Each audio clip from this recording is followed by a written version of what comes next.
This is Gene the Bear, your guide to outdoor adventure at Nantahala Cabins. We are here at the Oconaluftee Indian Village, which is a recreation of a 1750-1760 village in Cherokee, North Carolina. And we are going to get to see how these people actually lived. So we're going to give you updates along the way. Gene out. Alright, well this here is going to be our weaponry station. Now with our weapons, we do have a few type of materials that we can make arrowheads out of, like this first one that you see here. Now you can find flint all across the country, but where we got ours primarily was going to be in Kentucky and Tennessee. But depending on where we got it from, some of the flint is going to be more brittle than the other. Now the next material that we can work with is going to be quartz, like you see here. Now with the quartz, you can find that here in North Carolina and possibly South Carolina as well. And then, the next material, we trade it all the way with South America, which is going to be obsidian.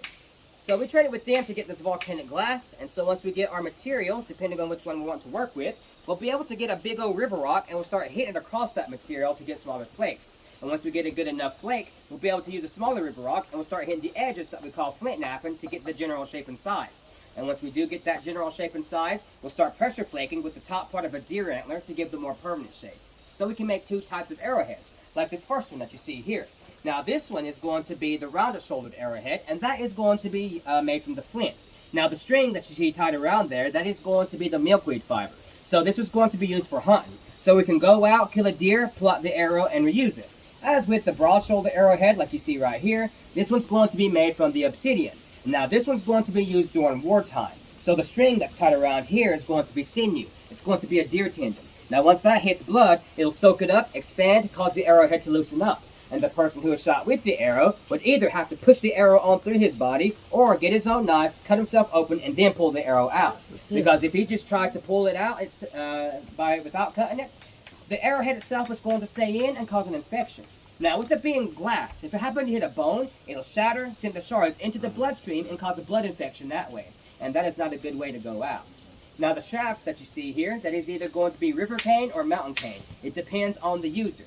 The feathers that you see here are going to be from the wild turkey, and the notches are going to help it keep it in the air.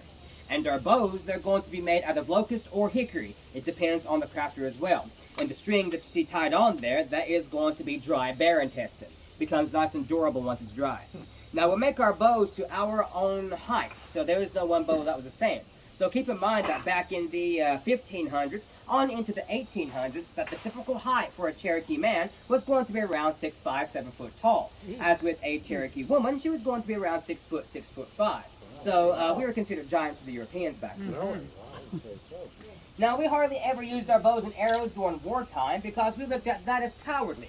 And that's why we have the war club, like you see here, or as I like to call it, the attitude adjuster. Yeah. So we'll make this to our arm length, so it'll just be an extension of us. And so we'll be able to swing for the kneecap, break that to take a prisoner. But if not, we can go in for the killing blow, such as the head and also the chest cavity. All right. How old are you? 11. 11, perfect. How old are you? 16. 16, perfect. All right.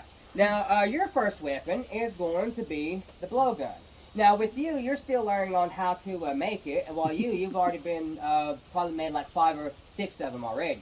Now, with what you're going to do is that you're going to get your river cane, and you'll let it dry out, which will become nice and curvy, like how you see here. Now, the reason why it becomes curvy is because you want to get it hard, and so that way you'll heat it over a fire. Now, once it's nice and heated, it'll become shiny, so it'll look like it's sweating. And once it is to that point, you'll be able to get your knee, and you'll put it against there, and you'll start bending it. So that way you can get it as straight as you can.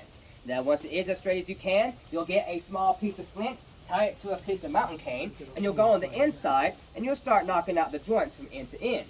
Now, you have to be careful, though, because if you happen to hit that joint in the exact right spot, you'll bust the cane, and you'll have to start the process all over again. Now, say that you got through it without any incident of that happening. You'll be able to get some river sand. You'll pack it on the inside. You'll use the opposite end of the mountain cane, and you'll start smoothing it out with that river sand. Now, that can take you about 2 weeks to get done, and it all really depends on the length of the blowgun itself. Now, once the Europeans are bringing in their metal rods and files, they shorten that time from that 2 weeks to around 3 to 4 days. So, Now, when it comes time for the dart itself, this is what you see here. Now, this is going to be made out of locust and will burn the tip so that way it'll keep its sharpness. And what we have right here is going to be the inside fibers of the purple thistlebud, and the purple thistlebud is what you see hanging here today. Now, what we did with the blowguns, we're going to be hunting small game with them, such as rabbits, squirrels, and we can even hit and kill a wild turkey in the eye at 60 feet. Are there any questions about weapons? All right, if not, we'll have a demonstration of our blowgun. Oh, so you've got the skull down here.